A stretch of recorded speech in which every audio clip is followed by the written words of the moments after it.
people think as though they were in the market, as though they were involved in business. They invest in their marriages. They invest in their children. Listen to the language carefully. What's the bottom line of the balance sheet? You understand? The bottom line. I hear that all the time. And whenever people talk to me that way, I say, well, as Henry Fonda did in the movie called Golden Pond, this last one, so you're a bottom line guy, sort of thing. But I had been protesting against that language all the time. And what's in it for me? What's in it for me? I mean, the whole enchantment, if I may use a word that I ordinarily dislike, of that pre-capitalist world has disappeared and has been absorbed totally into the industrial and business world. And what's more important to me, and this frightens the heck out of me, is that it's getting into the mind.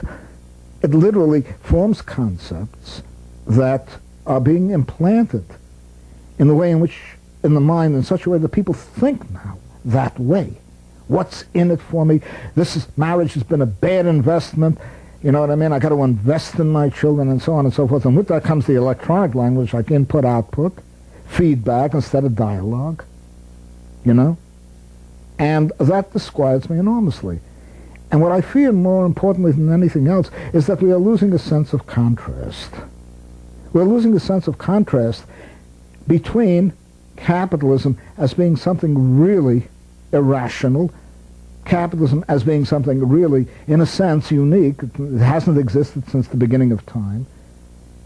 That sense that there is another world that challenges capitalism, be it in the home, be it in the neighborhood, be it at street corner meetings, be it in ordinary discourse, and today, to think in bourgeois terms all the time, as though capitalism has always existed from the very beginning of glaciation of the planet.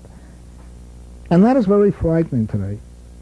And these changes have, in a sense, blurred the tensions that really exist in the present society.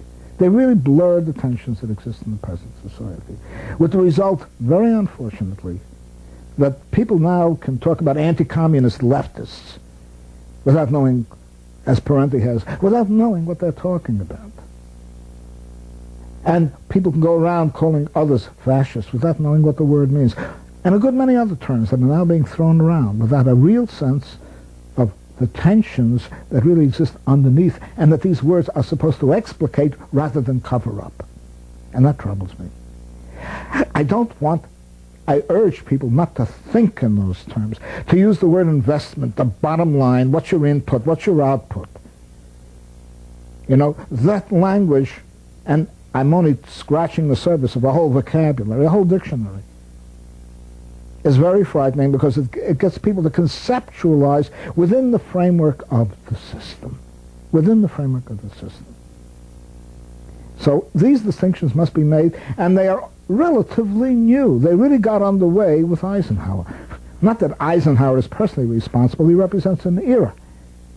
It was at that particular point that a whole spectrum of cultural features and a whole vocabulary began to come into use more and more and more. Many people do not know that input, output, and feedback is the language of the Second World War, namely of radar. People wouldn't have known what you're talking about if you said input, output, or feedback, unless you were a physicist or an electronics engineer. Then afterward, later on, it got out into the public as a whole. And the bottom line, this word makes me shudder. Is life a balance sheet? And these things are very, very frightening. And I'm very eager to make people aware of that. They never use that language if I have anything to say about it when they talk to me. I say, I don't know what you're talking about. Bakunin said that the two most precious human qualities, the power to reason and the power to rebel. It seems that in the intellectual set these days, rebellion has turned to texts, something called postmodernism, which, as far as I can tell, has little to do with reason. It's highly irrational. What's your take on postmodernism? It's a widely disparate phenomenon, first of all. There's no one single body of ideas or text, if you like, that is the last word in postmodernism, just like there's no single word text that is the text that is communism, you know. Marx had his version, Kropotkin had his version, and there were many others who had their version long before Marx and Kropotkin. But postmodernism, in my opinion, if you try to put it together as an ensemble, is marked by certain features. And I think one of the most misleading things, I suspect in any case, one of the most misleading things I encounter about discussions around postmodernism is an attempt to try to root it in something other than the 68 events. Now, there's a reason why I have to say that. Prior to the 68 events in France, the famous May-June uprising of the students, in which some 11 to 14 million workers went out on general strike for a period of at least 2 months, the word modernity and any references that was not strictly relevant to the word modernity generally meant the Enlightenment. And there's an attempt to obscure that.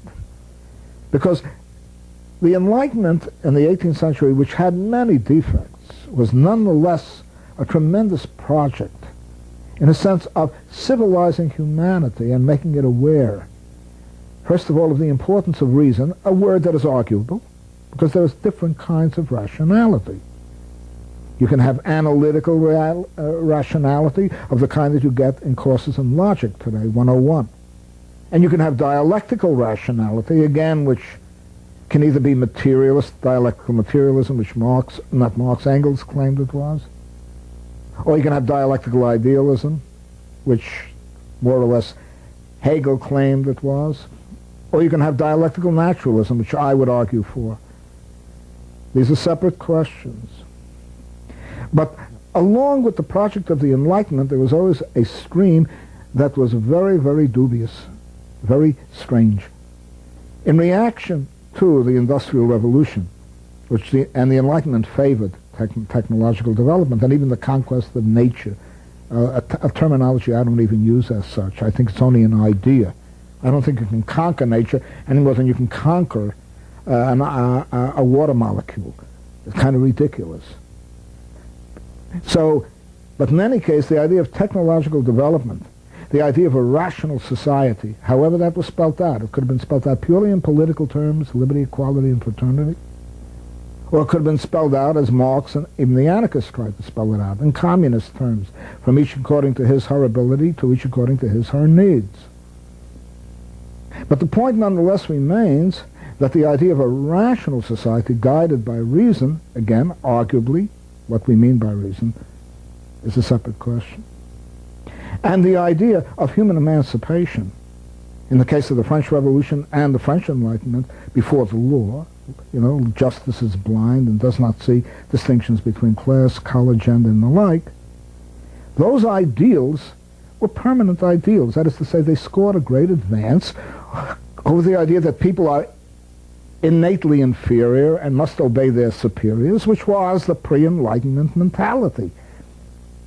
That the peasant must remove his or her hat before the Lord and follow the Lord's orders, or even earlier than that, slaves and slave masters. So that Enlightenment project is a glorious project for all its historically limited errors and flaws, and understandable within a historical context. And that context is very, very important to understand how, in different periods, people freed themselves in varying degrees, in spite of all the monstrosities that had coexisted and intertwined freedom with domination. And that's a point that I've always played against each other, the legacy of freedom and the legacy of domination, like a double helix. Still, that was a tremendous gain. And moving along with it, as part of the double helix, was the famous Romantic movement, which rejected technology, which revered the Middle Ages. By the way, don't forget that Sir Walter Scott was one of the voices of that anti-Enlightenment and